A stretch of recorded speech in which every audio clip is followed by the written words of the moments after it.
नमस्कार, मी कल्पना. माय वर्ल्ड या चॅनलमध्ये आपलं स्वागत आहे. आज आपण बनवतोय सणासुदीचा स्वयंपाक. त्यामध्ये मी बासुंदी करत आहे.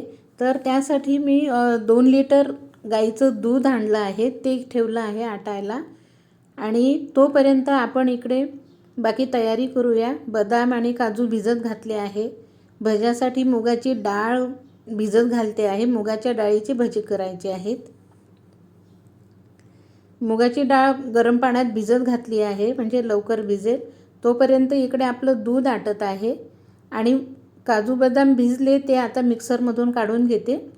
त्याची बारीक पेस्ट एकदम पेस्ट करून घेणार आहे बारीक. आता दूध आटलं आहे, अर्धं दूध आटवलं मी आणि आता त्यात मी अर्धी वाटी साखर घातली. साखर छान मिक्स करून घेतल्यानंतर ही काजू बदामची पेस्ट घातली, वेलची घातली. पेस्ट घातल्यामुळे बासुंदीला जरा घट्टपणा येईल. खरं तर पेढे घालत असते, पण हे गाईचं दूध असल्यामुळे मला पेढे घालावेसे वाटले नाही. आणि आता थंड झाल्यानंतर बासुंदी अजून घट्ट येते. आता वरून त्यात पिस्ताचे काप घातले. आता डाळ भिजली आहे.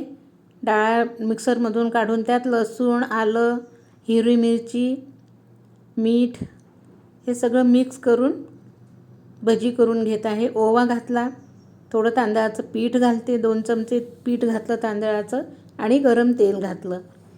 आता भजी तळून घेऊया.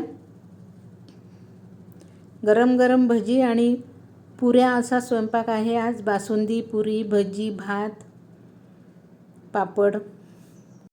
बासुंदीसाठी बहुतेक फुल क्रीम दूध घेतात, पण आम्हाला इथे दूध छान मिळतं, गीर गाईचं दूध मिळतं, त्यामुळे आम्ही त्याच दुधाची बासुंदी करतो. थोडी पातळ झाली तरी चालेल. जिथे मिळत नाही तेव्हा इलाजच नसतो. तर आवडल्यास लाईक, शेअर, सबस्क्राईब करायला विसरू नका.